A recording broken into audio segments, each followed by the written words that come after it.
And good evening, I'm Emily Flores. And I'm Glenn Mills. Thanks so much for joining us today. In response to the drought, the federal government cutting back on the amount of water released from both Lake Mead and Lake Powell. These changes are expected to begin next year. ABC4's Northern Utah correspondent Kate Garner joining us live from Ogden, telling us what this impact will have on our water use here in Utah. Kate? Glenn, Emily, there are 7 states that rely on the Colorado River for water that could be facing water cuts. Now, while the federal government is making some changes at Lake Powell, Utahns will not be facing any cuts at this time. If you've ever been to Lake Powell, you know that it truly is an oasis in the desert. The system is approaching a tipping point, and without action, we cannot protect the system and the millions of Americans who rely on this critical resource. Camille Tootin is the commissioner of the Bureau of Reclamation.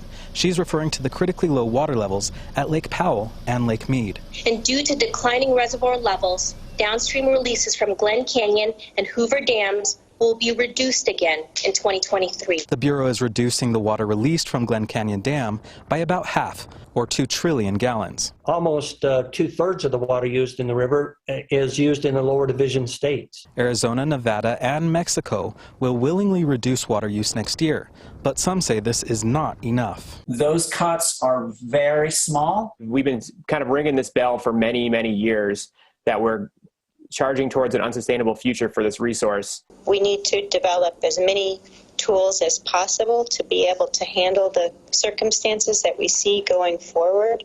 We have unprecedented resources now. Although Utah will not see any water cuts this round, Tanya Trujillo says the Department of Interior will use billions of dollars to study the dams in Utah and Nevada to address construction concerns. It's going to be controversial, but again, that's one-time money, and we know that we're in need for more than a one-time fix. We should have initiated this construction study 5 years ago so that we were building bypass today. 2 months ago, the Department of Interior threatened to implement pretty aggressive water cuts on Utah and 6 other states if those states didn't come up with a pretty solid conservation plan by today. But here we are, no plan and no cuts. Reporting live in Ogden, Kate Garner, ABC4 News.